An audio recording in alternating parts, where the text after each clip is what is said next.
சத்தியத்தையும் அறிவீர்கள், சத்தியம் உங்களை விடுதலையாக்கும்.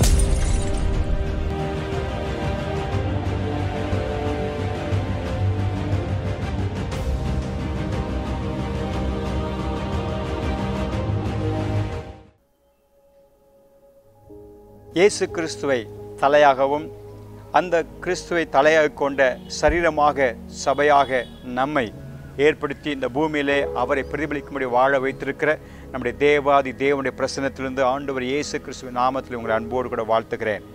நாம் இந்த பூமியில் வாழ்கிற பொழுது கிறிஸ்துவின் சபையாக, கிறிஸ்துவின் சரீரமாக நாம் இணைக்கப்பட்ட ஒரு அமைப்பாக தேவன் நம்மை வைத்து உலக அளவிலே நம்மை இணைத்து வைத்திருக்கிற காரியத்தை நம்ம நினைத்து பார்க்கிற பொழுது ஆவிக்குரிய முதிர்ச்சி என அந்த வார்த்தைக்குரிய விளக்கத்தை குறித்து நான் சொன்னேனே, இந்த காரியம் நிறைவேற முடியுமா?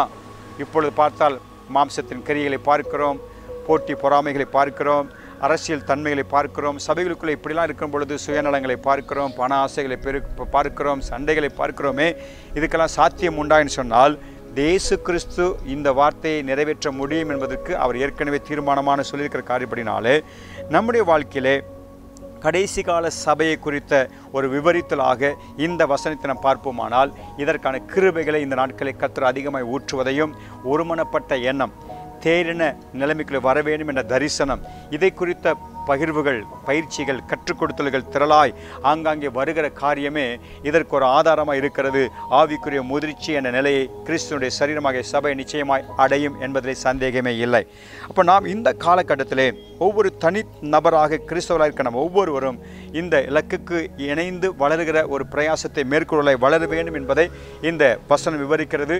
இதற்கு துணை செய்வதற்கு தேவன் தம்முடைய தேவ ஊழியர்களை, தேவ தாசர்களை, தரிசனமுள்ள தேவ மனிதர்களை, தேவனுடைய வார்த்தைக்கும் தேவனுடைய சத்தியத்துக்கும் முதலிடம் கொடுத்து முக்கியத்துவப்படுத்துகிற தேவ மனிதர்களை கர்த்தர் வைக்கிறார், எழுப்புகிறார் என்பதை நாம் புரிந்து கொள்வோமாக. நீங்கள் அப்படிப்பட்ட ஒரு இடத்துல இருந்து உங்கள் மூலமாக இந்த தரிசனம் மக்களுக்குள்ளே புரிய வைக்கப்பட வேண்டும் என்று கர்த்தர் உங்களை பயன்படுத்துவார். அப்போஸ்தலர் தரிசனத்தோடு, தீர்க்கதரிசியின் தரிசனத்தோடு, சுவிசேஷனுடைய தரிசனத்தோடு, மெய்ப்பனுடைய தரிசனத்தோடு, போதனுடைய தரிசனத்தோடு கர்த்தர் நம்மை அழைக்கிற பொழுது நம் ஒவ்வொருவருக்குள்ளும் இதே கருத்து வரும்பொழுது அப்படிப்பட்ட எல்லாரையும் கர்த்தர் ஒன்றிணைப்பார்.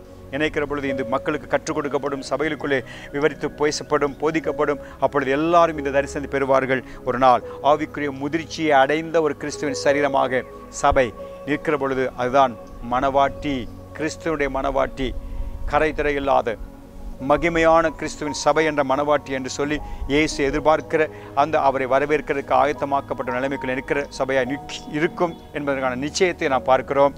ஆவியானவர் உங்களை பலப்படுத்தி வழிநடத்த வேண்டும் எதிர்பாருங்கள். உங்கள் வாழ்க்கையில் நீங்கள் தேவனுக்காக தனிப்பட்ட அவர் என்ன ஆசீர்வதித்தா போதும், நான் அந்த பூமிக்குரிய ஆசீர்வாதத்தை பெற்று நல்லா இருந்தால் போதும்னு நினைக்காம நான் உலகளவில் நான் கிறிஸ்துவின் சபையிலே ஒரு அவயவமாக இருக்கிறேன். கிறிஸ்துவின் சபையாக நாங்கள் எல்லாரும் இணைந்து ஒரு வளர்ச்சிக்கு ஏதுவான காரியத்தில் எழும்ப வேண்டும். அன்பை காண்பிக்கிற காரியம், பணிவிடை செய்கிற காரியம், கிறிஸ்துவனுடைய சுபாவங்களை வெளிப்படுத்துகிற காரியம், இந்த சமுதாயத்துக்கும் நம் ஆசீர்வாதம், சபையாகவும் நாம் வளர்ச்சி அடைகிற காரியம் தேவை என்பதை ஆவியானவர் உங்களுக்குள்ளே உணர்த்த விரும்புகிற அப்படினாலே இதற்கு தடையான காரியங்கள், உங்களுடைய சொந்த காரியங்கள், சுயநலங்கள், மனுஷிகங்கள், சோர்ந்து போகிற காரியங்கள், மனம் மடிவடைகிற காரியங்கள், மந்த நிலைமைகள் எல்லாம் மாறுகிற ஒரு விடுதலை இயேசு நாமத்தில் நமக்கு வருவதாக அதை கர்த்தருடைய ஆவியானவர் உங்களுக்குள்ளே கொடுத்து உங்களை வளரச் செய்வாராக. நீங்களும் கிறிஸ்துவனுடைய சபையின் வளர்ச்சிக்கும் முதிர்ச்சிக்கும் ஒரு முக்கியமான பங்காக இருக்கிறது என்பதை மறந்துவிட வேண்டாம். பரிசுத்தரே, எங்களை பாதுகாத்து நடத்துகிறவரே, உடைய பலப்படுத்தலை பெற்றுக்கொள்ள எங்களை அழைத்தவரே, இந்த வேளையில் நம்முடைய பிள்ளைகளாக நம்ம நோக்கி பார்க்கிறோம். தேவாதி தேவன் நீர் செய்கிற காரியங்கள், நீர் நடத்துகிற காரியங்கள், எங்களை குறித்து உங்களுடைய திட்டங்கள், அதை எங்கள் ஆவியிலே வெளிச்சமாய் வந்து கிறிஸ்துவனுடைய சபை ஆவிக்குரிய ஒரு முதிர்ச்சியை அடைவதற்கு எந்தெந்த விதத்தில் நாங்கள் பங்காக இருக்க வேண்டும், நாங்கள் பயன்பட வேண்டும் என்பதை அறிந்து பலப்பட பயன்படுத்துவீராக. இயேசுவின் நாமத்தில் செபிக்கிறேன் நல்ல தகப்பனே, ஆமென். God bless you.